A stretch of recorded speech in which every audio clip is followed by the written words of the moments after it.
So, Frontlines is the brand new mode coming to They Shall Not Pass, and a lot of people have been wondering what exactly this mode's going to be like and how it's like to play it. Now, after recently attending an event at Stockholm thanks to EA, I managed to get some hands-on with They Shall Not Pass, and specifically the Frontlines game mode, and I have to tell you, things are really exciting. So today, we're going to dive on into some impressions that I got from Frontlines after a few games of playing it. Now, the biggest standout for me about Frontlines is that it's very close to some other modes. It's a bit conquesty, it's a bit like Operations, and it's a bit like Rush. So in a sense, you're kind of getting like this weird combo of all three mixed together in one pop. But the thing about it is that it works, and it feels, to a degree, very unique in how it plays out. Frontlines, in my opinion, is probably now the most intense game mode in Battlefield 1, and that's a statement considering Operations does exist. Even on a 32-player scale, Frontlines has the potential to be one of the most intense, fast-paced, and victimizing game modes that's in the game. If you play Frontlines wrong as a team or as a squad or as an individual, you will be punished for doing so. It's incredibly skill-orientated, I'd say, this game mode, and those people who work towards the sort of overall flow of gameplay and work towards being the best in one-to-one gun battles and tank battles are really going to make the most of this game mode. So the way it works, as many of you understand, is that there are multiple flags available. Your team has to rush over two said flags, capture them, and once they capture enough, they can push into some MCOMs. And if they destroy those MCOMs, they win the game. But what makes this really cool is that there's like a ticket count, kind of like Rush, and once you hit the actual MCOMs, they only have a certain amount of tickets to detonate both MCOMs.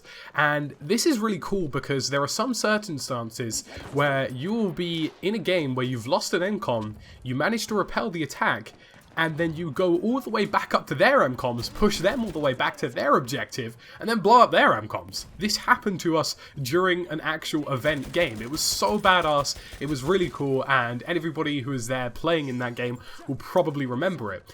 And I could just sit there remembering thinking, this is so huge. And the reason it was huge for me is because it's a small-based player game mode. It's only a 32-player game mode, yet I had the most intensity I'd probably ever had in a Battlefield game mode because you're confined to very clear objectives. One objective or two MCOMs, all the battles are taking place there, and on some of the infantry-only maps, you can get into some seriously intense gunfire battles, especially on the likes of Verdun Heights and Fort Vaux.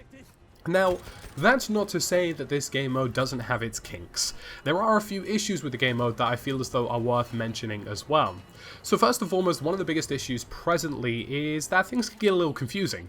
Sometimes you lose an objective and you get like a message on screen, but there's no real sense of urgency.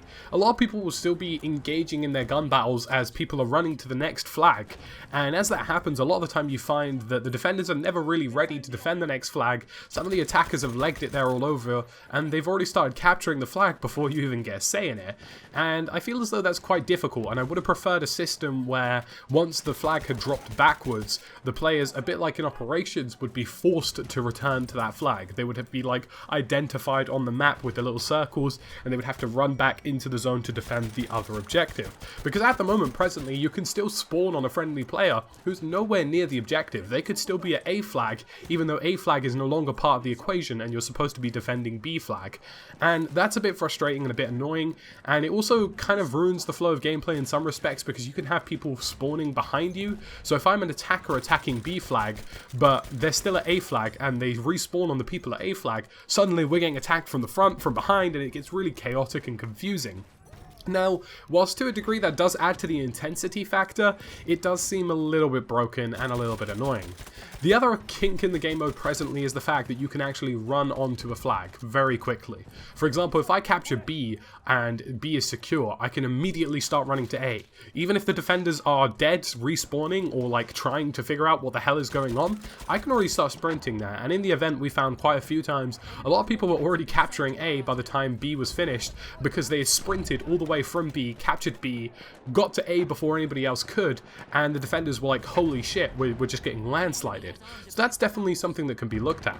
But overall, the chaos is kind of what makes this mode great. And Whilst that is a bit frustrating for some people, and I can understand why that might not be to the tastes of everybody, for me I was loving every second of it. There were some instances on Soissons where there were too many vehicles, it got a bit confusing and a bit landslidey, but I just loved it. Like, I loved the confusion, I loved the chaos, I loved the fact that there was a flow of gameplay where we were focusing on one objective, 32 players focusing on a single objective and trying to capture it. 1v1 gun battles, grenades, gas grenades, flamethrowers, elite classes. It was everything Battlefield 1 should be, and that's what impressed me about Frontlines. You know, it's not a game mode where, in Conquest, where you run around for a while, you capture a few objectives and you bounce between objectives, you get a few engagements here and there, and maybe you're picked off. It's one of those game modes, you spawn in, you're in the thick of it straight away. The second you spawn, you are instantly engaged, you are instantly on your toes for anybody who's going to blast your face open. And it's amazing, and I loved it. And I feel as though a lot of you guys who are going to play Frontlines, although you'll probably identify the same problems I did, you'll appreciate the game mode, and hopefully some of those issues can be fixed down the line. So guys, that's about it for my impressions of Frontlines. I know I didn't really explain much in terms of the workings of the game mode, because I don't feel like I need to. I just wanted you guys to get the feeling I got from Frontlines in verbal format, so when you play it, you understand exactly what I'm talking about. That's it for me today, TheTacticalBrit. Feel free to check out some of my other videos on the DLC, and as always, thank you for watching.